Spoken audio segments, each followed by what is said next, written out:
ಆರೋಗ್ಯಕ್ಕೆ ಫ್ರೆಶ್ ಅಡಿಗೆ ಮಾಡೋಣ. ಹೊಸ ಹೊಸ ತಿಂಡಿ ತರ ತರ ಅಡಿಗೆ ಕಲಿತು ಅಡಿಗೆ ಮಾಡೋಣ. ಆರೋಗ್ಯಕರ ರುಚಿಕರ ಹುಳಿಯುಪ್ಪು ಸಿಹಿ ಖಾರ. ಆರೋಗ್ಯಕರ ರುಚಿಕರ ಹುಳಿಯುಪ್ಪು ಸಿಹಿ ಖಾರ. ಘಮಿಸುವ ಮಸಾಲೆ ಖಾರ ಚಟಪಟ ಕಲಿಯೋಣ ಬಾರ. ಎಂಥ ರುಚಿ. ಅಮ್ಮ ನಂಗೂ ಸ್ವಲ್ಪ. ಅಮ್ಮ ನಂಗೂ ಸ್ವಲ್ಪ. ದಿನ ದಿನವೂ ಹೊಸ ರುಚಿ ಕಲಿಯುವ ಅಭಿರುಚಿ. ಕಲಿತು ಮಾಡಲು ಬಿಸಿ ಬಿಸಿ ಸವಿಯಲು ನೀವು ಖುಷಿ ಖುಷಿ. ಎಂಥ ರುಚಿ. ಅಮ್ಮ ನಂಗೂ ಸ್ವಲ್ಪ. ಅಮ್ಮ ನಂಗೂ ಸ್ವಲ್ಪ.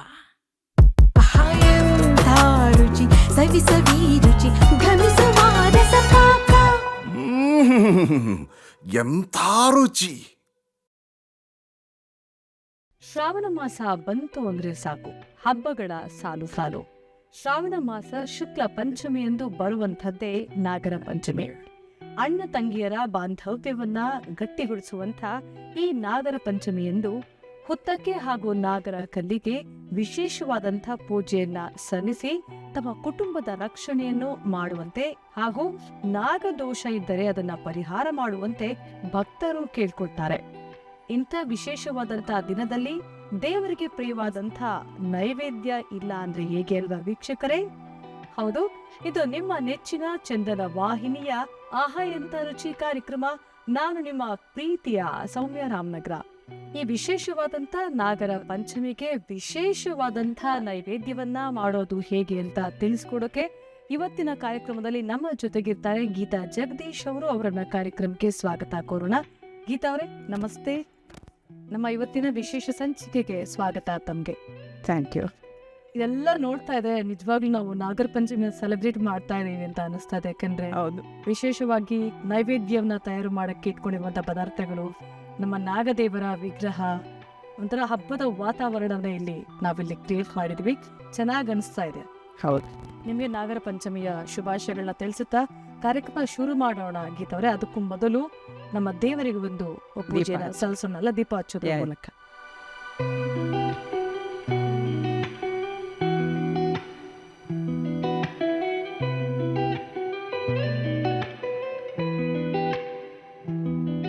ಗೀತವ್ರೆ, ಯಾವ ನೈವೇದ್ಯವನ್ನ ನಮ್ಮ ವೀಕ್ಷಕರಿಗೆ ಇವತ್ತು ತಿಳಿಸ್ಕೊಡ್ತಾ ಇದ್ದೀರಾ ಅಂತ? ಫಸ್ಟು ಅಲ್ಲಿ ಹಬ್ಬಕ್ಕೆ ಎಡೆ ಮಾಡೋದಕ್ಕೆ ಅಂತೇಳಿ ಎಳ್ಳುಂಡೆ, ಓಕೆ, ಕಡಲೆಕಾಯಿ ಉಂಡೆ ಆದಷ್ಟು ನಿಲ್ಲಿ ತೋರಿಸ್ತಾ ಇದ್ದೀನಿ. ಎಳ್ಳುಂಡೆ ಮತ್ತೆ ಕಡಲೆಕಾಯಿ ಉಂಡೆ ಎರಡನ್ನೂ ಮಾಡ್ತೀರಾ? ಎರಡನ್ನೂ. ಸೊ ನೀವು ಉತ್ತರ ಕರ್ನಾಟಕದವರು ಆಗಿರೋದ್ರಿಂದ ಶೇಂಗಾ ಉಂಡೆ ಅಂತ ಕೂಡ ಕರಿಬಹುದು ನಾವು. ಶೇಂಗಾ ಉಂಡೆ ಅಂತ ಕರೀತಾರೆ. ಗೀತವ್ರೆ, ನಾವು ಮೊದಲಿಗೆ ಶೇಂಗಾ ಉಂಡೆ ಮಾಡ್ತೀವ, ಎಳ್ಳುಂಡೆ ಮಾಡ್ತೀವ? ಶೇಂಗಾ ಉಂಡೆನೇ ಮಾಡೋಣ. ಅದಕ್ಕೆ ಯಾವೆಲ್ಲ ಇಂಗ್ರೀಡಿಯೆಂಟ್ಸ್ ಬೇಕು? ಬೆಲ್ಲ ಬೇಕು, ಓಕೆ, ಶೇಂಗಾ ಬೇಕು, ಏಲಕ್ಕಿ ಪುಡಿ ಬೇಕು, ಓಕೆ, ಏನು ಕೊಬ್ಬರಿ ತುರಿಬೇಕು, ಬಾಂಡಿಂಗಿಗೆ ಸ್ವಲ್ಪ ಹುರ್ಗಡ್ಲೆ ಪುಡಿ ಸೇರಿಸ್ತೀವಿ. ಹಾಂ, ಎಲ್ಲ ಸೇರಿಸಿ ಪಾಕ ಮಾಡ್ಕೊಂಡು ಬೆಲ್ಲನ ಕರಗಿಸ್ಕೊಂಡು ಅದನ್ನು ಸೋಸ್ಕೊಂಡು ಆಮೇಲೆ ಅದನ್ನು ಮಿಕ್ಸ್ ಮಾಡ್ಕೊಂಡು ಉಂಡೆ ಕಟ್ಟಿ ಆಮೇಲೆ ಕೊಬ್ಬರಿ ತುರಿಯಲ್ಲಿ ಮೇಲೆ ಹಚ್ಚಿ ಆಮೇಲೆ ರೆಡಿ ಮಾಡಿ. ಖಂಡಿತ ಮಾಡೋಣ. ಅದಕ್ಕೆ ಮೊದಲು ನಾನು ನಿಮ್ಮನ್ನೊಂದು ಪ್ರಶ್ನೆ ಕೇಳಬೇಕು.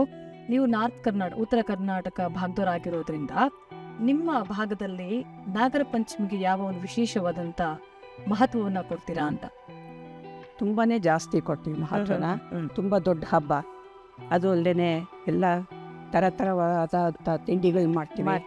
ಆಮೇಲೆ ರೊಟ್ಟಿ ಹಬ್ಬ ಅಂತೇಳಿ ಹಬ್ಬದ ಹಿಂದಿನ ದಿವಸ ರೊಟ್ಟಿ ಹಬ್ಬ ಅಂತ ಮಾಡಿ ಎಲ್ಲ ಥರ ಜೋಳದ ರೊಟ್ಟಿ, ಸಜ್ಜೆ ರೊಟ್ಟಿ, ಅದಕ್ಕೆ ಒಂದು 5-6 ಥರ ಪಲ್ಯಗಳು, ಆಮೇಲೆ ಒಂದು 5-6 ಥರ ಚಟ್ನಿ ಪುಡಿಗಳು, ಸಲಾಡು ಎಲ್ಲ ಮಾಡಿ ಅದ್ರ ಜೊತೆಗೆ ಈ ಸ್ವೀಟ್ಸು ಎಲ್ಲನೂ ಇಟ್ಬಿಟ್ಟು ಊಟಕ್ಕೆ ವಿಶೇಷವಾದ ಊಟನ ಮನೆಯಲ್ಲಿ ಫ್ರೆಂಡ್ಸ್ಗಳಿಗೆ ಸಂಬಂಧಿಕರಿಗೆ ಎಲ್ರಿಗೂ ಊಟಕ್ಕೆ ಕರೆದು ಊಟ ಮಾಡಿಸ್ತೀವಿ. ಸೊ ಅಷ್ಟು ವಿಶೇಷವಾದಂಥ ಅಡುಗೆ ಮಾಡ್ತೀರಲ್ಲ, ಅದನ್ನ ದೇವ್ರ ಮುಂದೆ ಇಡ್ತೀರಲ್ಲ? ಹೌದು, ದೇವ್ರ ಮುಂದೆ ನೈವೇದ್ಯಕ್ಕೂ ನೈವೇದ್ಯ ಮನೆಗಳಿಗೆ ಅತಿಥಿಗಳನ್ನ ಕರೆದು ಕೂಡ ರೊಟ್ಟಿನೂ ನೈವೇದ್ಯ ಮಾಡ್ತೀವಿ, ಇದು ಸ್ವೀಟನ್ನು ನೈವೇದ್ಯ ಮಾಡ್ತೀರಾ? ಸೊ ಇದು ನಾಗರ ಪಂಚಮಿ ಹಿಂದಿನ ದಿನ ಮಾಡ್ತೀರಾ ರೊಟ್ಟಿ ಹಬ್ಬ ಅಂತ? ಹಿಂದಿನ ದಿವಸ ರೊಟ್ಟಿ ಹಬ್ಬ. ನಾಗರ ಪಂಚಮಿ ದಿನ ಏನ್ ಮಾಡ್ತೀರಾ? ನಾಗರ ಪಂಚಮಿ ದಿವಸ ಮಡಿಯಿಂದ ಸ್ನಾನ ಮಾಡಿ ಹೋಗಿ ಅಲ್ಲಿ ಹಾಲು ಎರೆದ್ಬಿಟ್ಟು ತನಿ ಎರೆದು ದೇವಸ್ಥಾನಕ್ಕೆ ಹೋಗಿ ಅಲ್ಲಿಂದ ಮನೆಗೆ ಬಂದಮೇಲೆ ಎಡೆ ಮಾಡಿಬಿಟ್ಟು ಅಲ್ಲಿ ಎಡೆ ಮಾಡಿ ಉಂಡೆಗಳಿಟ್ಟು ಚಿಗಲಿ ತಂಬಿಟ್ಟು ಎಲ್ಲ ಹಾಕಿ, ಹೌದು, ಎಡೆ ಮಾಡಿಬಿಟ್ಟು ಅಕ್ಕಿ ತಂಬಿಟ್ಟು, ಹೌದು, ಅದು ಎಲ್ಲ ಎಡೆ ಮಾಡಿಬಿಟ್ಟು ಆಮೇಲೆ ಮನೆಗೆ ಬಂದು ಎಲ್ಲರೂ ಊಟ. ಸರಿ ಗೀತವ್ರೆ, ನಾಗರ ಪಂಚಮಿ ಬಗ್ಗೆ ಮಾತಾಡಕ್ಕೆ ಸಾಕಷ್ಟು ವಿಚಾರಗಳಿದೆ. ಸೊ ಮಾತನಾಡ್ತಾ ಹೋಗೋಣ, ಜೊತೆಗೆ ನಾವು ತಯಾರು ಕೂಡ ಮಾಡೋಣಲ್ಲ. ಮೊದಲಿಗೆ ಏನ್ ಮಾಡ್ತೀರಾ? ಮೊದಲಿಗೆ ಬೆಲ್ಲ ಕರಗಿಸ್ತೀನಿ ಸೊ ಬೆಲ್ಲ ಇದು ಪಾಕಕ್ಕೆ. ಓಕೆ.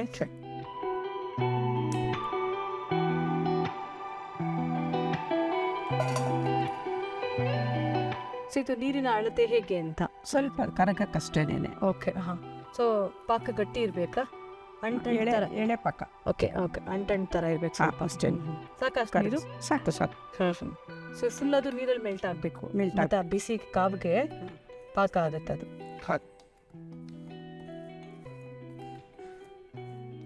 ಇದು ಕರಗೋ ಅಷ್ಟರಲ್ಲಿ ಹುರ್ಗಡೆ ಇದು ಶೇಂಗಾ ಬೀಜನ ಫ್ರೈ ರೆಡಿ ಮಾಡ್ಕೊಡೋಣಲ್ಲ. ಕೊಡಿ. ಎಷ್ಟು ತಗೊಂಡಿದ್ದೀರಾ ಅದರಲ್ಲಿ ಶೇಂಗಾನ? ಇದ್ರಲ್ಲಿ 1 ಕಪ್ ತಗೊಂಡಿದ್ದೀನಿ. ಇಷ್ಟನ್ನು ಹಾಕ್ತಿದ್ದೀರಾ ನೀವು? ಸ್ವಲ್ಪ ಹಾಕ್ತೀರಿ. ಓಕೆ. 1/4 kg ಸ್ವಲ್ಪ ಜಾಸ್ತಿ ಇದೆ ಇದು. ಓಕೆ. ಇದು ಫ್ರೈ ಮಾಡ್ಕೊಳ್ಳೋಣಲ್ಲ. ಸೊ ಉಗುರು ಬೆಚ್ಚಗೆ ಮಾಡ್ಕೊಳ್ಳೋಣ. ಸ್ವಲ್ಪ ಮಾಡ್ಕೊಳ್ಳಿ.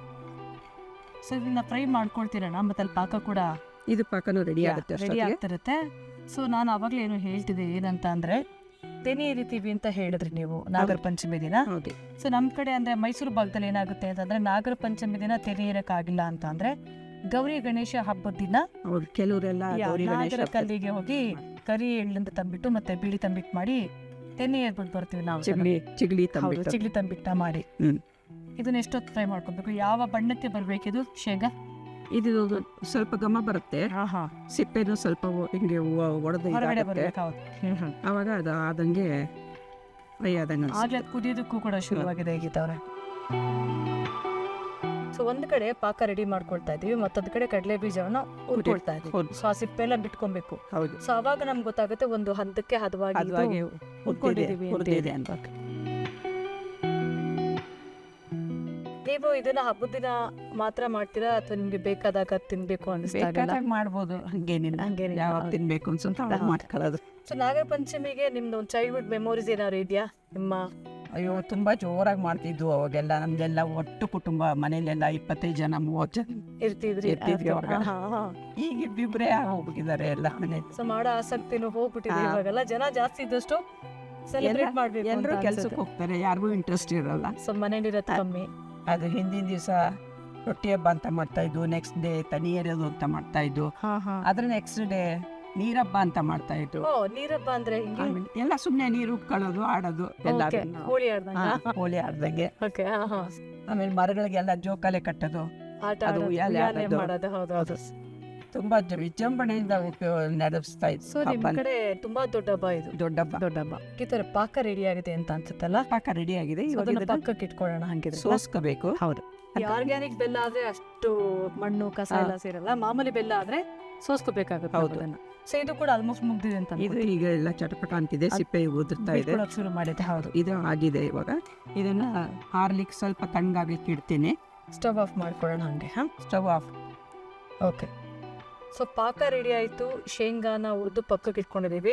ಶೇಂಗಾ ತಣ್ಣಗಾದ್ಮೇಲೆ ಏನ್ ಮಾಡ್ತೀವಿ ನಾವು? ಅದನ್ನ ಸ್ವಲ್ಪ ಇದನ್ನ ಮಿಕ್ಸಿಗೆ ಹಾಕಬೇಕು. ಓಕೆ, ಮಿಕ್ಸಿಗೆ ಹಾಕೊಬೇಕು. ಮಿಕ್ಸಿಗೆ ಹಾಕೊಂಡು ತುಂಬಾ ಸುಮ್ಮನೆ ನುಣ್ಣು ಮಾಡ್ಕೊಳ್ಳೋದು ಬೇಡ, ತರಿಯಾಗಿ ಅರ್ಧಂಬರ್ಧ. ಹೌದು, ಒಂದ್ ಬೀಜ 4 ತುಂಡಾಗೋಂಗೆ ಮಾಡ್ಕೋಬೇಕು. ವೀಕ್ಷಕರಿಗೆ ತೋರ್ಸೋದಕ್ಕೆ ನಾವೀಗ ಹೇಗೆ ಫ್ರೈ ಮಾಡ್ಕೋಬೇಕು ಅಂತೆಲ್ಲ ಹೇಳಿದ್ವಿ. ಆಲ್ರೆಡಿ ಪುಡಿ ಮಾಡ್ಕೊಂಡು ತಂದಿದ್ದೀರಾ ಅಲ್ವಾ? ಖಂಡಿತ ಅದನ್ನು ತೋರ್ಸೋಣ ಅಲ್ಲ, ಯಾವ ರೀತಿ ನಾವು ಈ ತರ ಪುಡಿ ಮಾಡ್ಕೊಂಡು ತಗೊಂಬಂದಿದ್ದೀನಿ. ಅರ್ಧಂಬರ್ಧ ಪುಡಿ ಮಾಡ್ಬೇಕಷ್ಟೇ, ತುಂಬಾ ನುಣ್ಣಗಿರ್ಬಾರ್ದು. ಇಲ್ಲ, ಬೀಜ ಬಾಯಿಗೆ ಸಿಗ್ಬೇಕು. ಸೊ ಶೇಂಗಾನ ಈಗ ನೀವು ಒಂದು ಬೌಲಿಗೆ ಹಾಕಿ ಮಿಕ್ಸ್ ಮಾಡಕ್ ಇಟ್ಕೊಳ್ತೀರಲ್ಲ?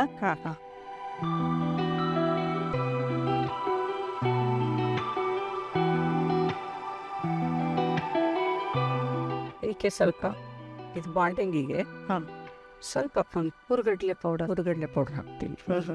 1-2 ಸ್ಪೂನ್ ಅಷ್ಟು ಟೇಸ್ಟ್ ಬರುತ್ತೆ. ಬೈಂಡಿಂಗ್ ಚೆನ್ನಾಗಿರುತ್ತೆ, ಬೈಂಡಿಂಗ್ ತರ ಆಗುತ್ತೆ.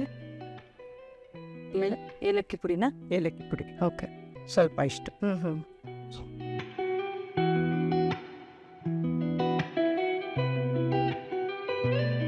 ಇದನ್ನೆಲ್ಲ ಮಿಕ್ಸ್ ಮಾಡಿಟ್ಟು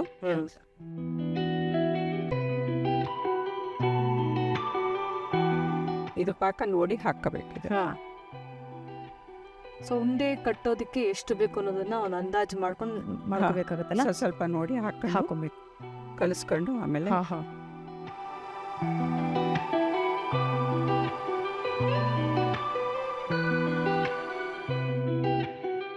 ಮತ್ತೆ ನಾಗರ ಪಂಚಮಿ ನಾವು ಇಡೀ ಭಾರತದಾದ್ಯಂತ ಅಂತ ತಗೊಂಡ್ರೆ ಗೀತವ್ರೆ ಒಂದೊಂದು ಭಾಗದಲ್ಲೂ ಒಂದೊಂದು ರೀತಿಯ ಆಚರಣೆಯನ್ನ ಮಾಡ್ಕೊಳ್ತಾರೆ.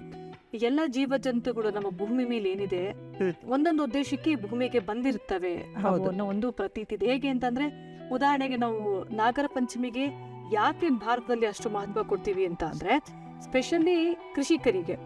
ಸೊ ಮುಂಗಾರು ಆದ್ಮೇಲೆ ಹಬ್ಬ ಬರೋದ್ರಿಂದ ಬಿತ್ತನೆ ಬೀಜ ಎಲ್ಲ ಹಾಕಿ ಇನ್ನೇನ್ ಬೆಳೆ ಬರಬೇಕು ಶುರು ಆಗ್ಬೇಕು ಅನ್ನೋ ಟೈಮ್ಗೆ ಕ್ರಿಮಿಕೀಟಗಳೆಲ್ಲ ಬಂದು ಬೆಳೆ ಹಾಳು ಮಾಡಬಹುದು, ಇಲಿಗಳಾಗಿರ್ಬಹುದು, ಹುಳುಗಳಾಗಿರ್ಬೋದು ಅಂತ ಟೈಮ್ನಲ್ಲಿ ಬೆಳೆಯನ್ನ ಕಾಪಾಡುವಂಥದ್ದು ಹಾವುಗಳು. ಅದೊಂದು ಕೃತಜ್ಞತೆ ಸಲ್ಲಿಸೋದಕ್ಕೋಸ್ಕರ ಕೂಡ ನಾಗರ ಪಂಚಮಿನ ಉತ್ತರ ಭಾರತದಲ್ಲಿ ಪ್ರಮುಖವಾಗಿ ಈ ಉದ್ದೇಶಕ್ಕೆ ಆಚರಣೆಯನ್ನ ಮಾಡ್ತಾರೆ. ಒಂಥರ ಎಷ್ಟು ಖುಷಿ ಅನ್ಸುತ್ತೆ. ಈ ಹಬ್ಬಗಳ ಆಚರಣೆ ಹಿಂದೆ ಒಂದೊಂದು ಹಿನ್ನೆಲೆ ಇರುವಂತದನ್ನ ಕೇಳೋದಕ್ಕೆ ತುಂಬಾ ಚೆನ್ನಾಗಿ ಅನ್ಸುತ್ತೆ. ಕನ್ಸಿಸ್ಟೆನ್ಸಿ ಚೆನ್ನಾಗಿ ಅನಿಸ್ತಾ ಇದೆ ಗೀತವ್ರೆ. ಉಂಡೆ ಕಟ್ಟೋ ಲೆವೆಲ್ ಆಗ್ತಿದೆ ಈಗ ಉಂಡೆ ಅಲ್ವಾ, ರೆಡಿ ಮಾಡ್ತೀನಿ. ಒಂಚೂರು ಕೈಗೆ ಆಗ್ತದೆ ಅಲ್ಲಿ ಅಂತ ಸುಮ್ಮನೆ ಒಂಚೂರು ಬೆಟ್ ಮಾಡ್ಕೊಂಡೆ.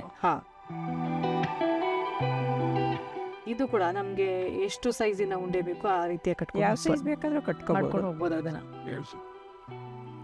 ಮತ್ತೆ ಈಗ ನಾಗರ ಪಂಚಮಿ ದಿನ ಇದು ಕೊಬ್ಬರಿ ತುರಿದೆಲ್ಲ ಮಿಕ್ಸ್ ಮಾಡ್ಕೊಬೇಕು. ಇದು ಮಿಕ್ಸ್ ಮಾಡ್ಬಿಟ್ಟು ಈ ಥರ ನೀವು ಉಪವಾಸ ಇದ್ದು ಎಲ್ಲ ಪೂಜೆ ಮಾಡಿದ್ದು ಅಂತ ನಾಗರ ಪಂಚಮಿಗೆ ಉಪವಾಸನೇ ಇರ್ಬೇಕು. ಆಕ್ಚುಲಿ ತುಂಬಾ ಮಡಿಯಿಂದ ಮಾಡ್ಬೇಕು. ಅದು ಎಲ್ಲ ಒದ್ದೆ ಮಡಿಯಿಂದಾನೇ ಪೂಜೆಗೆ ಹೋಗ್ಬೇಕು ಅಂತ ಖಂಡಿತ ಪದ್ಧತಿ ಇರೋದು. ಮತ್ತೆ ಅವತ್ತು ಒಲೆ ಹಚ್ಬಾರ್ದು, ಏನೇನೋ ಪ್ರತೀತಿಗಳಿದೆ. ಆಮೇಲೆ ನೆಲ ಅಗಿಬಾರ್ದು ಅಂತ ಕೂಡ ಹೇಳ್ತಾರೆ, ಯಾಕಂದ್ರೆ ಹಾವುಗಳಿಗೆ ತೊಂದರೆ ಆಗುತ್ತೆ ಅನ್ನೋ ಕಾರಣಕ್ಕೆ ತುಂಬಾ ಪ್ರತೀತಿಗಳಿದೆ ನಾಗರ ಪಂಚಮಿಗೆ. ಆಮೇಲೆ ಹುತ್ತ ಎಲ್ಲೇ ಇದ್ರು ಹೊಡಿಬಾರ್ದು, ಅದೇ ಕಾರಣಕ್ಕೆ ನೆಲ ಅಗಿಬಾರ್ದು ಒಂದು ಇದೆ ನಾಗರ ಪಂಚಮಿ ದಿನ. ಹೌದು. ಆಮೇಲೆ ಇದು ರಾಖಿ ಹಬ್ಬ ಅಂತ ಏನ್ ಮಾಡ್ತೀವಿ ಅಲ್ವಾ, ನಾವು ರಾಖಿ ಕಟ್ಟೋದು ಅಣ್ಣ ತಂಗಿಯರ ಒಂದು ಬಾಂಧವ್ಯದ ಪ್ರತೀಕವಾಗಿ ನಮ್ಮನ್ನದು ನಾಗರ ಪಂಚಮಿ ದಿನ ಮಾಡ್ತೀವಿ. ಅಣ್ಣ ತಂಗಿ ಇಬ್ರು ಕೂಡ ಹುತ್ತಕ್ಕೆ ಹೋಗಿ ಪಂಚಮಿ ದಿವಸ ಎಕ್ಸಾಕ್ಟ್ಲಿ ಹುತ್ತಕ್ಕೆ ಹೋಗಿ ಅಲ್ಲಿ ಪೂಜೆ ಮಾಡಿ ಅಲ್ಲಿ ಒಂದು ಅರಶಿನ ದಾರದಿಂದ ಹೂನ ಅಣ್ಣಂಗೆ ಕಟ್ಟಿ, ಅಂದ್ರೆ ನಾನು ಇರೋ ಅಷ್ಟು ದಿನ ನನಗೆ ರಕ್ಷಣೆಯಾಗಿರೋ ಅಂತ. ಎಂತ ಒಂದು ಅದ್ಭುತವಾದ ಅರ್ಥ, ಆಶೀರ್ವಾದ. ಖಂಡಿತ ಖಂಡಿತ. ಹೌದು. ಎಷ್ಟುಂಡೆ ಆಗ್ಬೋದು ಈ ನಾವೀಗ ತಗೊಂಡಿರೋ ಒಂದು ಕನ್ಸಿಸ್ಟೆನ್ಸಿ ಅಂತ ಹೇಳ್ಬಿಟ್ಟು ಒಂದು 8-10 ಉಂಡೆ ಆಗತ್ತೆ. ಕೊಬ್ಬರಿ ಒಂದು ವಿಶೇಷವಾದಂತ ರುಚಿ ಕೊಡುತ್ತೆ ಅನ್ಸುತ್ತೆ. ಅಲ್ಲ, ಆರೋಗ್ಯಕ್ಕೂ ತುಂಬಾ ಒಳ್ಳೇದು ಕೊಬ್ಬರಿ. ಹೌದು. ಮತ್ತೆ ಕಡಲೆ ಬೀಜ ಕೂಡ ಹೌದು, ಅದು ಪ್ರೋಟೀನ್ ರಿಚ್ ಪ್ರೋಟೀನ್ ಇರುತ್ತೆ. ಮತ್ತೆ ಎನರ್ಜಿ ಕೂಡ ಸಿಗುತ್ತೆ ಅದರಿಂದ, ತುಂಬಾ ಒಳ್ಳೇದು. ಹೌದು. ಸೊ ನಾವು ಕೆಲವರು ಜಿಮ್ಗೆ ಹೋಗುವಂತಾರೆ, ವರ್ಕೌಟ್ಗೆ ಹೋಗ್ಬೇಕಾದ್ರೆ ಪೀನಟ್ ಇದನ್ನ ತಿನ್ಕೊಂಡು ಹೋಗ್ತಾರಲ್ಲ, ಸೊ ಎನರ್ಜಿ ಸಿಗ್ಲಿ ಅಂತ ಹೇಳ್ಬಿಟ್ಟು. ಅದು ಶೇಂಗಾ ಬಡವರ ಬಾದಾಮಿ ಅಂತ ಹೇಳ್ತಾರಲ್ಲ. ಹೌದು. ಯಾರಿಗೆ ಬಾದಾಮಿ ತಿನ್ನೋದಿಕ್ಕೆ ಆಗೋದಿಲ್ಲ, ಅವರು ಬಡವರಿಗೆ ತಿನ್ನಕ್ಕಾಗಲ್ವಲ್ಲ. ಖಂಡಿತ ಖಂಡಿತ, ಕಾಸ್ಟ್ಲಿ ಅಂತ ಹೇಳಿ. ಹಂಗಾಗಿ ಬಡವರ ಬಾದಾಮಿ ಅಂತ ಹೆಸರು. ಕಡಿಮೆ ದುಡ್ಡು, ರಿಚ್ ಇನ್ ಪ್ರೋಟೀನ್ ಅಂತ. ಆಮೇಲೆ ಬೆಲ್ಲ ಕೂಡ ಸ್ವೀಟ್ನೆಸ್, ಎನರ್ಜಿ ಕೊಡೋದು ನಮ್ಗೆ. ಅದು ಸ್ಪೆಷಲಿ ಇದು ಮನೇಲೆ ಮಾಡ್ತಿರೋದ್ರಿಂದ ಆರೋಗ್ಯದ ದೃಷ್ಟಿಯಿಂದ ಕೂಡ ಒಳ್ಳೆಯದು. ಆದ್ರೆ ನಾವು ನೈವೇದ್ಯ ಅಂತ ಬಂದಾಗ ರುಚಿ ಎಲ್ಲ ನಾವು ಖಂಡಿತ ನೋಡೋಕೆ ಹೋಗೋದಿಲ್ಲ. ಸೊ ದೇವರಿಗೆ ಒಂದು ಒಳ್ಳೆ ಮನೋಭಾವ ಇಟ್ಕೊಂಡು ಮಡಿಯಿಂದ ನಾವೇನೇ ಅರ್ಪಿಸಿದ್ರು ಅದು ಒಳ್ಳೇದೇ ಆಗ್ತಿರೋ ಒಂದು ನಂಬಿಕೆ ಅಷ್ಟೇ. ಇಲ್ಲಿ ರುಚಿಗಿಂತ ನಮ್ಗೆ ಭಕ್ತಿ ಭಾವನೆ ತುಂಬಾ ಇಂಪಾರ್ಟೆಂಟ್ ಆಗುತ್ತೆ. ಹೌದು ಹೌದು. ಇನ್ನೊಂದು ಉಂಡೆ ಆಗ್ಬೋದು ಅನ್ಸುತ್ತೆ. ನಿಮ್ದು ಹಳೆ ದಿನಗಳು ನೆನಪಾಗ್ತಿದೆ ಇದೆಲ್ಲ ತಯಾರು ಮಾಡಿದ್ರೆ? ಸೊ ಒಟ್ಟು ಕುಟುಂಬ ಇದ್ರಿ ಅವಾಗೆಲ್ಲ? ಮೊದಲೆಲ್ಲ ಒಟ್ಟು ಕುಟುಂಬನೇ ಜೋರಾಗಿ ಆಚರಿಸ್ತಾ ಇದ್ವು. ಒಂದೊಂದ್ಸರಿ ಮಾಡಿದ್ರೆ 5-5 kg 10 kg ಕ್ವಾಂಟಿಟಿ ಕೂಡ ಜಾಸ್ತಿ ಇರ್ತಿತ್ತು. ಅವನು ಆಮೇಲೆ ರಿಲೇಟಿವ್ಸ್ ಬಂದ್ರೆ ಅವ್ರಿಗೂ ಕೂಡ ಕಳ್ಸ್ಕೊಡ್ಬೇಕಾಗಿತ್ತು. ಗೀತವ್ರ ಶೇಂಗಾ ಉಂಡೆ ರೆಡಿ ಆಗಿದೆ. ಸೊ ಈಗ ನಂತರದಲ್ಲಿ ಎಳ್ಳುಂಡೆ ಮಾಡ್ಕೊಂಡ್ಬಿಡೋಣಲ್ಲ. ಎಳ್ಳುಂಡೆಗೆ ಮೊದಲಿಗೆ ಏನ್ ಮಾಡ್ಬೇಕು? ಎಳ್ಳುಂಡೆಗೆ ಮೊದಲು ಎಳ್ಳು ಹುರ್ಕೋಬೇಕು. ಓಕೆ. ಏನೇ ಒಂದು ಉಂಡೆ ತಯಾರು ಮಾಡ್ಬೇಕು ಅಂದ್ರೆ ಮೊದಲಿಗೆ ಅದನ್ನ ಹುರ್ಕೊಬೇಕು. ಅದ್ರದ್ದು ಘಮ ಬರ್ಬೇಕು ಅಂತ ಅಂದ್ರೆ. ಇದು 1 ಲೋಟದಷ್ಟು ತಗೊಂಡಿದ್ದೀನಿ. 1 ಲೋಟಕ್ಕೆ 3/4 ಲೋಟ ಬೆಲ್ಲ. ಸೊ ಅವಾಗ್ಲೇ ಹೇಳಿದ್ರೆ ಒಂದು ಬೌಲ್ ಏನಾದ್ರೂ ನಾವು ಶೇಂಗಾ ತಗೊಂಡ್ರೆ 3/4 ಭಾಗ ಬೆಲ್ಲ ಆಗಿರುತ್ತೆ ಅಂತ. ಇದನ್ನ ಸ್ವಲ್ಪ ಹೀಗೆ ಫ್ರೈ ಮಾಡ್ಕೋಬೇಕು. ಇದು ಚಟ ಚಟ ಅನ್ನೋ ಶಬ್ದ ಬರುತ್ತೆ. ಇದ್ರ ಸ್ಮೆಲ್ ಕೂಡ ತುಂಬಾ ಒಂಥರ ಚೆನ್ನಾಗಿ ಅನ್ಸುತ್ತೆ. ವಾಸನೆ ಘಮ ಘಮ ಅಂತ. ಇಲ್ಲಿ ನಾವು 2 ತರ ಎಳ್ಳು ಮಿಕ್ಸ್ ಮಾಡಿದೀವ, ಕಪ್ಪು ಮತ್ತೆ ಬಿಳಿ ಎರಡು. ಇಲ್ಲ ಇಲ್ಲ, ಇದು ನ್ಯಾಚುರಲ್ ಆಗಿ ಬೆಳೆದಿರೋ ಎಳ್ಳೆನೆ. ಓಕೆ. ಸೊ ಎಳ್ಳಲ್ಲಿ 2 ವಿಧ ಇದೆಯಲ್ಲ. ಬಿಳಿ ಎಳ್ಳು ಅಂದ್ರೆ ಅದು ಉಜ್ಜಿ ಪಾಲಿಶ್ ಮಾಡಿ ಮಾಡಿರ್ತಾರೆ, okay. ಬಟ್ ಅದ್ರಲ್ಲಿ ಏನು ಅದು ವೈಟಮಿನ್ಸ್ ಏನು ಇರಲ್ಲ. ಇರಲ್ಲ. ಬಟ್ ಎಳ್ಳು ತುಂಬಾನೇ ಒಳ್ಳೇದು ಆರೋಗ್ಯಕ್ಕೆ. ಹೌದು, ಆಮೇಲೆ ಜಾಯಿಂಟ್ಸ್ ಪೇನ್ಗೆಲ್ಲ ಖಂಡಿತವಾಗಿ. ಅದಕ್ಕೂ ಎಲ್ಲಾನು ತಗೋತಾರೆ, ತುಂಬಾ ಸೊ ಒಳ್ಳೇದು. ಎಣ್ಣೆ ಅಂಶ ಇರೋದ್ರಿಂದ ದೇಹಕ್ಕೆ ತುಂಬಾ ಒಳ್ಳೇದು. ಸೊ ನಾವು ನಾಟಿ ಎಳ್ಳು ಬೆಲ್ಲ ತಿಂದು ಒಳ್ಳೆ ಮಾತಾಡಿ ಅಂತ ನಾವು ಸಂಕ್ರಾಂತಿ ಹಬ್ಬದಲ್ಲೇ ಹೇಳ್ತೀವಲ್ಲ, ಅದಕ್ಕೊಂದು ಹಿನ್ನೆಲೆ ಕೂಡ ಇದೆ. ಹೌದು. ಸೊ ಏನು ಅಂತ ಅಂದ್ರೆ ತುಂಬಾ ಸ್ಕಿನ್ ಎಲ್ಲ ಬೇಸಿಗೆಗಲ್ಗೆ ಹತ್ರ ಆಗ್ತಿರೋದ್ರಿಂದ ಡ್ರೈ ಆಗ್ತಾ ಇರುತ್ತೆ ನಮ್ಗೆ. ನಾವು ಆ ಬಾಡಿಯ ಒಳಗಡೆ ಎಣ್ಣೆ ಅಂಶ ಬೇಕಾಗಿರುತ್ತಂತೆ. ಸೊ ಅಂತ ಸಂದರ್ಭದಲ್ಲಿ ಆ ಸೀಸನ್ ಅಲ್ಲಿ ಸಿಗುವಂಥದ್ದು ಎಳ್ಳು. ಹಂಗಾಗಿ ಎಳ್ಳು ಬೆಲ್ಲ ತಿಂದು ಒಳ್ಳೆ ಮಾತಾಡೋದು ಬರೀ ತಿನ್ನೋದಕ್ಕೆ ಅಲ್ಲ, ಅದ್ರ ಹಿಂದೆ ಒಂದು ಆರೋಗ್ಯದ ದೃಷ್ಟಿಯಿಂದ ಕೂಡ ನಮ್ಮ ಪೂರ್ವಿಕರು ಅದನ್ನ ಮಾಡಿದ್ದಾರೆ ಅಂತ ಒಂದು ಪ್ರತೀತಿ ಕೂಡ ಇದೆ. ಹಾಗಾಗಿ ಎಳ್ಳು ದೇಹಕ್ಕೆ ತುಂಬಾ ಒಳ್ಳೇದು. ಆ ಎಳ್ಳನ್ನ ಎಣ್ಣೆಯಾಗಿ ಮಾಡಿ ಕೂಡ ಅದನ್ನ ಬಳಸ್ಕೊಳ್ತೀವಿ ನಾವು, ಅದನ್ನ ಎಣ್ಣೆಣ್ಣೆ ಅವಾಗ ಬಳಸಿದ್ರೆ ದೇಹಕ್ಕೆ ಒಳ್ಳೇದು. ನೀವ್ ಹೇಳ್ದಂಗೆ ಬೋನ್ಸ್ಗೆ ತುಂಬಾ ತುಂಬಾ ಒಳ್ಳೇದು. ಖಂಡಿತವಾಗಿಯೂ ಮಂಡಿ ನೋವಿಗೆ, ಹೌದು, ಈ ಜಾಯಿಂಟ್ಸ್ ಪೇನ್ಗಳಿಗೆ ಎಲ್ಲದಕ್ಕೂ ತುಂಬಾನೇ ಒಳ್ಳೇದು ಎಳ್ಳು ತಿಂದ್ರೆ. ಡೈಲಿ ಒಂದು ಅರ್ಧ ಸ್ಪೂನ್ ಆದ್ರೂ ತಿಂದ್ರು ತುಂಬಾನೇ ಒಳ್ಳೇದು. ಹೌದು, ನಾನು ಹೇಳ್ದಲ್ಲ ಗೌರಿ ಗಣೇಶ ಹಬ್ಬದ ಟೈಮಲ್ಲಿ ತೆನೀರಕ್ಕೆ ಹೋಗ್ತೀವಿ ಅಂತ ನಾವು ಕಪ್ಪುಂಡೆ ಮಾಡ್ತೀವಿ, ಚಿಗ್ಲಿ ಉಂಡೆ, ಕಪ್ಪೆಳ್ಳನ್ನ ಮಾಡ್ತೀವಿ ನಾವು ಅದನ್ನ. ಅದಂತ ಒಂದೇ ಅಂತಲ್ಲ, ಎಲ್ಲರೂ ಮದುವೆ ಮನೇಲಿ ಉಪಯೋಗಿಸ್ತೀವಿ, ಗೌರಿ ಹಬ್ಬಕ್ಕೂ ಉಪಯೋಗಿಸ್ತೀವಿ, ಗಣೇಶನ ಹಬ್ಬಕ್ಕೂ ಉಪಯೋಗಿಸ್ತೀವಿ, ಖಂಡಿತ ಎಲ್ಲದಕ್ಕೂ ಮಾಡ್ತೀವಿ. ಇದ್ರ ಜೊತೆಗೆ ಕಡಲೆಕಾಳು ನೆನೆಸ್ಬಿಟ್ಟು ಗುಗ್ರಿ ಅಂತ ಮಾಡಿ ಅದನ್ನು ನೈವೇದ್ಯ ಮಾಡ್ತೀವಿ. ಹೌದು, ಪ್ರತಿ ಹಬ್ಬದಲ್ಲೂ. ಹೌದು, ಎಲ್ಲ ಕಡಲೆ ಹುಸ್ಲಿ ಅಂತೀವಿ, ಗುಗ್ರಿ ಅಂತ ಕರಿತೀವಿ. ಎಷ್ಟೊತ್ತು ಇದು ಅದು ಚಿಟಪಟ ಅಂತ ಚಟ ಅಂತ ಬರ್ಬೇಕು. ಓಕೆ. ಆಮೇಲೆ ವಾಸನೆ ಘಮ ಘಮ ಅಂತ ಬರುತ್ತೆ ಹುರಿದ್ರೆ ಸಾಕು. ಈಗ ರೆಡಿ ಆಗಿದೆ ಇದು. ಇದು ಸ್ವಲ್ಪ ತಣ್ಣಗಾಕಿ ಬಿಡ್ತೀನಿ. ಓಕೆ, ಆಫ್ ಮಾಡೋಣ ಸ್ಟವ್. ತಣ್ಣಗಾದ್ಮೇಲೆ ಇದು ಮಿಕ್ಸಿಗೆ ಹಾಕ್ಬಿಟ್ಟು ಸ್ವಲ್ಪ ಅರ್ಧಂಬರ್ಧ ಸುಮ್ಮನೆ ಜಸ್ಟ್ ಅದೇ ನಾವು ಅವಾಗಲೇ ಶೇಂಗಾ ಮಾಡ್ಕೊಂಡು ಆ ಥರ ಶೇಂಗಾ ಅಟ್ಲು 4 ಸಲ ಆದ್ರೂ ರೌಂಡ್ ಮಾಡ್ಕೊಂಡ್ವಿ. ಇದು ಒಂದೇ ಸರಿ ಸುಮ್ಮನೆ ಸ್ವಲ್ಪ ಹೌದೋನೋ ನಂಗೆ ಉಂಡೆ ಕಟ್ಬೇಕಲ್ವ ನಾವು ಅದಕ್ಕೆ. ಇದನ್ನಾಗಲೇ ರೆಡಿ ಮಾಡ್ಕೊಂಡು ಪುಡಿ ಮಾಡ್ಕೊಂಡು ತಗೊಂಬಂದಿದ್ದೀನಿ ಮಿಕ್ಸಿಲಿ ಹಾಕ್ಕೊಂಡು. ಜಾಸ್ತಿ ನುಣ್ಣಗೆ ಮಾಡಬಾರ್ದು, ಸುಮ್ಮನೆ ಸ್ವಲ್ಪ ಹೌದೋಲ್ಲ ಅನ್ನೋಷ್ಟು ಒಂದು ಸತಿ ಪುಡಿ ಮಾಡ್ಕೊಂಡು ರೌಂಡಿಂಗ್ ಅಂದ್ರೆ ಸಾಕಲ್ಲ, ಸಾಕು. ಇಷ್ಟು ಇದನ್ನು ಈಗ ಹಾಕ್ತೀವಿ ಇಷ್ಟು. ನೀವು ಇದು ರೆಡಿ ಮಾಡಿ ತಂದಿರೋದೇ ತುಂಬಾ ಸ್ಮೆಲ್ ಚೆನ್ನಾಗಿ ಬರ್ತಾ ಇದೆ ನೋಡಿ. ಇದು ಸೊ ಇಲ್ಲೂ ಕೂಡ ಕಡಲೆ ಹಿಟ್ಟು ಬಳಸ್ಕೊಳ್ತೀವಲ್ಲ, ಇದು ಸುಮ್ಮನೆ ಜಸ್ಟ್ ಬಾಂಡಿಂಗಿಗೆ 1-2 ಸ್ಪೂನ್. ಹೌದೌದು, ಟೇಸ್ಟು ಚೆನ್ನಾಗಿ ಬರುತ್ತೆ. ಇದು ಏಲಕ್ಕಿ ಪುಡಿ. ಇದು ಸೊ ಯಾವಾಗ್ಲೂ ನಾವ್ ಯಾವುದೇ ಉಂಡೆ ಕಟ್ಟುವಂತ ಒಂದು ತಿಂಡಿ ಮಾಡಿದಾಗ ಹುರಿಗಡ್ಲೆ ಪುಡಿ ಅಥವಾ ಹಿಟ್ಟು ಅಂತ ಹೇಳ್ತೀವಿ, ಅದು ಆಕ್ಚುಲಿ ಚೆನ್ನಾಗಿ ಬೈಂಡಿಂಗ್ ಚೆನ್ನಾಗಿ ಬರುತ್ತೆ. ಹೌದು, ಅದ್ರನ್ನೆಲ್ಲ ಹೌದು. ಸೊ ಮಿಕ್ಸ್ ಮಾಡ್ಕೊಳ್ತೀರ ಹದವಾಗಿ, ಎಲ್ಲ ಕಂಪ್ಲೀಟ್ ಮಿಕ್ಸ್ ಆಗ್ಬೇಕದು.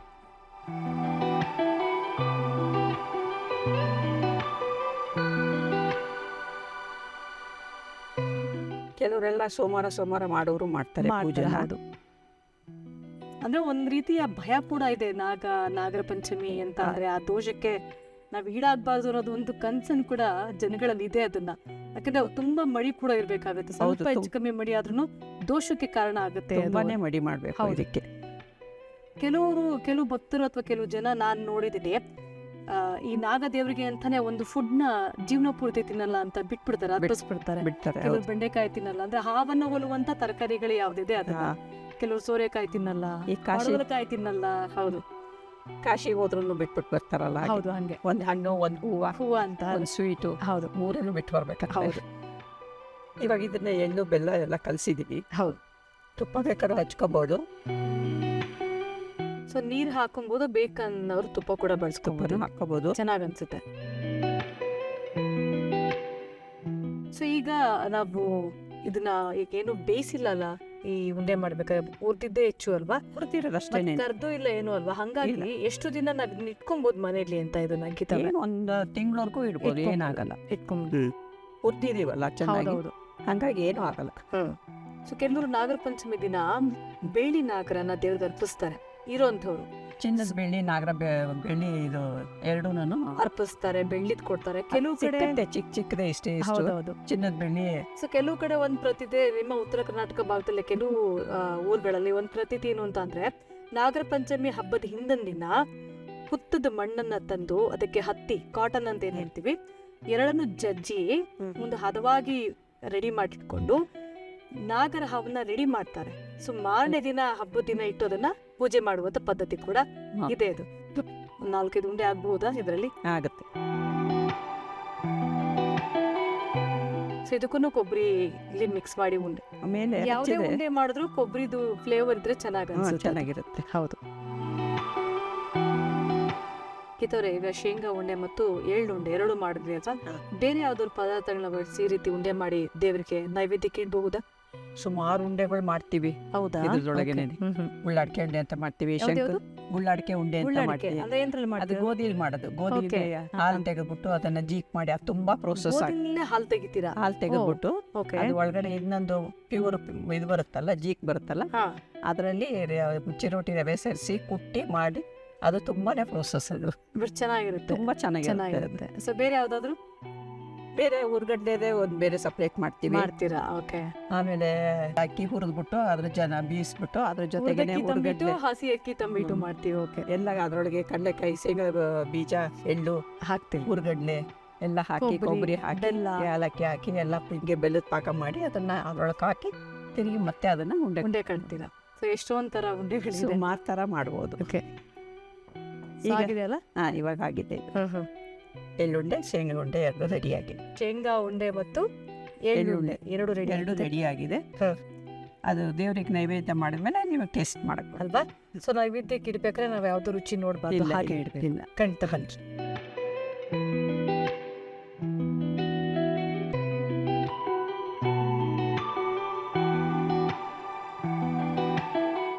ಓಂ ಭುಜಂಗೇಶಾಯ ವಿದ್ಮಹೇ ಸರ್ಪರಾಜಾಯ ಧೀಮಹಿ ತನ್ನೋ ನಾಗಃ ಪ್ರಚೋದಯಾತ್.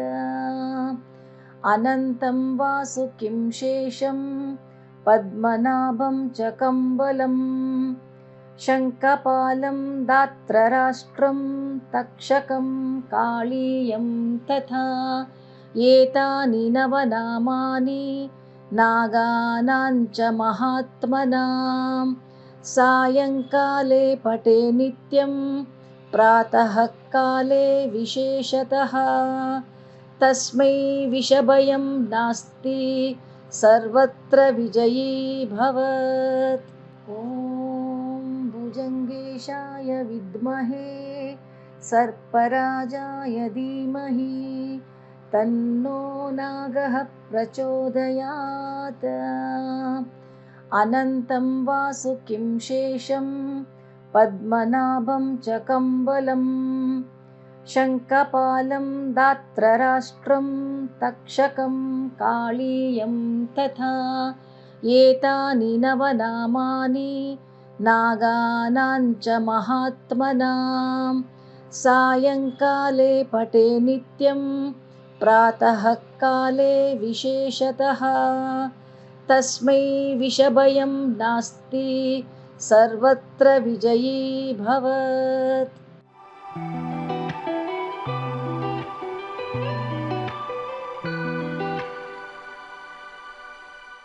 ಸೌಮ್ಯ ಅವರ, ಈಗ ನೈವೇದ್ಯ ಆಗಿದೆ ದೇವರಿಗೆ. ಹೌದು. ನೀವು ಟೇಸ್ಟ್ ಮಾಡಿ ನೋಡಿ ಹೇಳಿದ್ರೆ ಖಂಡಿತ ಟೇಸ್ಟ್ ಮಾಡ್ತೀನಿ. ಅದಕ್ಕೂ ಮೊದಲು ಇಷ್ಟೊತ್ತು ನಾವು ಆ ನೈವೇದ್ಯ ರೆಡಿ ಮಾಡೋದಕ್ಕಿಂತ ಹೆಚ್ಚು ಖುಷಿ ಕೊಟ್ಟಿದ್ದು ನಮಗೆ ಪೂಜೆ. ನಿಜವಾಗ್ಲೂ ಒಂಥರ ಭಾವನೆ ಇದೆಯಲ್ಲ, ತುಂಬಾ ಬೆಸ್ಟ್ ಅಂತ ಅನ್ನಿಸ್ತಾ ಇದೀವಿ. ಆ ಹಬ್ಬದ ವಾತಾವರಣ ಎಷ್ಟು ಚೆನ್ನಾಗಿ ನಾವು ಮಂಗಳಾರತಿ ಮಾಡಿದ್ದು, ಗಂಧದ ಕಡ್ಡಿಯಿಂದ ಪೂಜೆ ಮಾಡಿದ್ದು, ಕರ್ಪೂರ ಹಚ್ಚಿದ್ದು ತುಂಬಾ ಚೆನ್ನಾಗಿ ಅನಿಸ್ತಾ ಇದೆ. ಮನ್ಸಿಗೆ ತುಂಬಾ ಖುಷಿ ಕೊಡ್ತೀನಿ ನಿಮಗೆ. ಗೀತವ್ರೆ, ಎಳ್ಳುಂಡೆ ಮತ್ತು ಶೇಂಗಾ ಉಂಡೆ ಹೇಗಿದೆ ಅಂತ ತಿಂದು ರುಚಿ ನೋಡಿ ನಾನು ನಿಮಗೆ ತಿಳಿಸ್ಕೊಡ್ತೀನಿ. ಆದ್ರೆ ಅದಕ್ಕೂ ಮೊದಲು ವೀಕ್ಷಕರೇ ಒಂದು ಸಣ್ಣ ರೀಕ್ಯಾಪ್ ಅನ್ನ ನೋಡ್ಕೊಂಡು ಬನ್ನಿ. ಶೇಂಗಾ ಉಂಡೆ ಮಾಡುವ ವಿಧಾನ: 3/4 ಕಪ್ ಬೆಲ್ಲಕ್ಕೆ ಸ್ವಲ್ಪ ನೀರು ಹಾಕಿ ಕರಗಿಸಿ ಒಂದೆಳೆ ಪಾಕ ಮಾಡಿಕೊಂಡು ಸೋಸಿಕೊಳ್ಳಿ.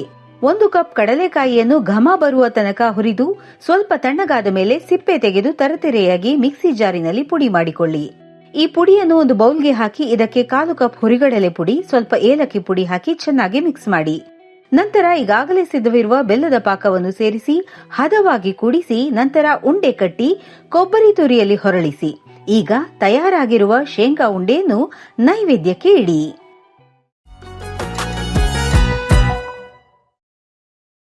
ಎಳ್ಳಿನ ಉಂಡೆ ಮಾಡುವ ವಿಧಾನ: 1 ಬಟ್ಟಲು ಎಳ್ಳನ್ನು ಚಟಪಟ ಶಬ್ದ ಬರುವವರೆಗೂ ಹುರಿದುಕೊಂಡು ಸ್ವಲ್ಪ ತಣ್ಣಗಾಗಲು ಬಿಡಿ. ತಣಿದ ನಂತರ ಮಿಕ್ಸಿ ಜಾರಿನಲ್ಲಿ ತರಿತರಿಯಾಗಿ ಪುಡಿ ಮಾಡಿಕೊಳ್ಳಿ. ಇದನ್ನು ಒಂದು ಪಾತ್ರೆಗೆ ವರ್ಗಾಯಿಸಿ ಇದಕ್ಕೆ 1 ಚಮಚ ಹುರಿಗಡಲೆ ಪುಡಿ, ಸ್ವಲ್ಪ ಏಲಕ್ಕಿ ಪುಡಿ ಹಾಕಿ ಹದವಾಗಿ ಕೂಡಿಸಿ. ಇದಕ್ಕೆ ಬೆಲ್ಲದ ಪಾಕ ಹಾಕಿ ಚೆನ್ನಾಗಿ ಕೂಡಿಸಿ ಕೈಗೆ ಸ್ವಲ್ಪ ನೀರು ಅಥವಾ ತುಪ್ಪ ಸವರಿಕೊಂಡು ಸಿದ್ಧವಾದ ಮಿಶ್ರಣದಿಂದ ಉಂಡೆ ಕಟ್ಟಿ ಕೊಬ್ಬರಿ ತುರಿಯಲ್ಲಿ ಹೊರಳಿಸಿದರೆ ಕೆಲವೇ ನಿಮಿಷಗಳಲ್ಲಿ ನಾಗಪಂಚಮಿ ಹಬ್ಬದ ನೈವೇದ್ಯಕ್ಕೆ ಎಳ್ಳಿನ ಉಂಡೆಯನ್ನು ತಯಾರಿಸಬಹುದು. ರೀಕ್ಯಾಪ್ ಅನ್ನ ನೋಡ್ಕೊಂಡು ಬಂದಿದ್ದಾಯ್ತು. ಈಗ ಇದನ್ನ ರುಚಿ ನೋಡುವಂತ ಸಮಯ. ಸೊ ಟೇಸ್ಟ್ ಮಾಡಿ ನೋಡ್ತೀನಿ ಹೇಗಿದೆ ಅಂತ ಹೇಳ್ಬಿಟ್ಟು.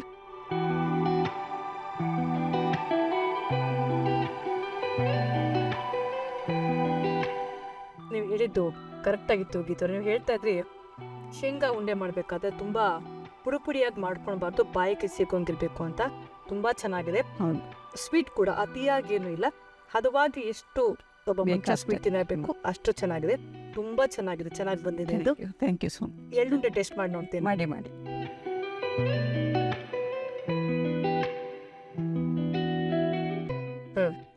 ಇದು ಅಷ್ಟೇ, ನೀವು ಹೇಳ್ತಾ ಇದ್ರಿ ಹದವಾಗಿ ಹುರ್ಕೊಬೇಕಿದನ್ನ ಅಂತ. ನಾವ್ ಎಷ್ಟು ಚೆನ್ನಾಗಿ ಹದವಾಗಿ ಹುರ್ಕೊಳ್ತೀವಿ ಅಷ್ಟು ಚೆನ್ನಾಗಿ ಉಂಡೆ ಚೆನ್ನಾಗಿ ಘಮ ಬರೋ ತನಕ ಚೆನ್ನಾಗಿ ಹುರ್ಕೊಂಡು ಮಾಡಿ. ಸ್ವೀಟ್ ಕೂಡ ತುಂಬಾ ಹದವಾಗಿದೆ. ಎರಡರಲ್ಲೂ ಅಷ್ಟೇನೆ.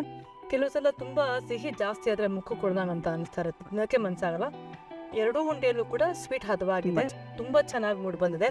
ಖುಷಿ ಆಯ್ತು ನನಗೆ ಇವತ್ತಿನ ನೀವು ಸಂಚಿಕೆಗೆ ಬಂದು ನಾಗರ ಪಂಚಮಿಯ ವಿಶೇಷ ಕಾರ್ಯಕ್ರಮದಲ್ಲಿ ಎರಡು ವಿವಿಧ ರೀತಿಯ ನೈವೇದ್ಯ ಮಾಡೋದು ಹೇಗೆ ಅಂತ ತಿಳಿಸ್ಕೊಟ್ಟು. Thank you so much. ಇವತ್ತಿನ ಕಾರ್ಯಕ್ರಮಕ್ಕೆ ಬಂದಿದ್ದಕ್ಕಾಗಿ ಧನ್ಯವಾದಗಳು. ನನಗೂ ತುಂಬ ಖುಷಿ ಆಯಿತು. ಎಲ್ಲರಿಗೂ ವಂದನೆಗಳು. ದೂರದರ್ಶನ ಅವರು ಸಹಾಯದಿಂದ ಇದನ್ನು ನನಗೂ ಮಾಡಲಿಕ್ಕೆ ಅವಕಾಶ ಮಾಡಿಕೊಟ್ಟಿದ್ದು, ಪೂಜೆ ಮಾಡಿದ್ದು. ದೇವರು ಎಲ್ರಿಗೂ ಆಯುಷ್ಯ ಆರೋಗ್ಯ ಕೊಟ್ಟು ಕಾಪಾಡಲಿ, ಒಳ್ಳೇದು ಮಾಡಲಿ. ಇದಾಗಿತ್ತು ಇವತ್ತಿನ ನಾಗರ ಪಂಚಮಿಯ ವಿಶೇಷವಾದಂತಹ ಕಾರ್ಯಕ್ರಮ. ಈ ವಿಶೇಷ ಕಾರ್ಯಕ್ರಮ ತಮ್ಮೆಲ್ಲರಿಗೂ ತುಂಬಾನೇ ಇಷ್ಟ ಆಗಿದೆ ಅಂತ ಅಂದ್ಕೊಳ್ತಾ ಇದ್ದೀನಿ. ಜೊತೆಗೆ ನಮ್ಮ ಎಲ್ಲ ವೀಕ್ಷಕರಿಗೂ ಕೂಡ ನಾಗರ ಪಂಚಮಿಯ ಶುಭಾಶಯವನ್ನ ತಿಳಿಸುತ್ತಾ ಆ ಭಗವಂತ ಎಲ್ಲರಿಗೂ ಅಂತಸ್ತು, ಆಯಸ್ಸು, ಆರೋಗ್ಯ ಎಲ್ಲವನ್ನು ಕೊಟ್ಟು ಕಾಪಾಡಲಿ ಅಂತ ಕೇಳ್ಕೊಳ್ತಾ ಇವತ್ತಿನ ಸಂಚಿಕೆನ ಮುಗಿಸ್ತಾ ಇದ್ದೀನಿ. ಮತ್ತೊಮ್ಮೆ ಮುಂದಿನ ಸಂಚಿಕೆಯಲ್ಲಿ ಹೊಸ ರೆಸಿಪಿಯೊಂದಿಗೆ ನಾನು ನಿಮ್ಮ ಮುಂದೆ ಹಾಜರಾಗ್ತೀನಿ. ಅಲ್ಲಿಯವರೆಗೂ ನಮಸ್ಕಾರ. ಎಂಥ ರುಚಿ, ಸವಿ ಸವಿ ರುಚಿ, ಘಮಿಸುವ ರಸಪಾಕ. ಎಂಥ ರುಚಿ, ಸವಿ ಸವಿ ರುಚಿ, ಘಮಿಸುವ ರಸಪಾಕ. ಎಂಥ ರುಚಿ, ಸವಿ ಸವಿ ರುಚಿ, ಘಮಿಸುವ ರಸಪಾಕ. ಎಂಥ ರುಚಿ, ಸವಿ ಸವಿ ರುಚಿ, ಘಮಿಸುವ ರಸಪಾಕ. ಎಂಥ ರುಚಿ.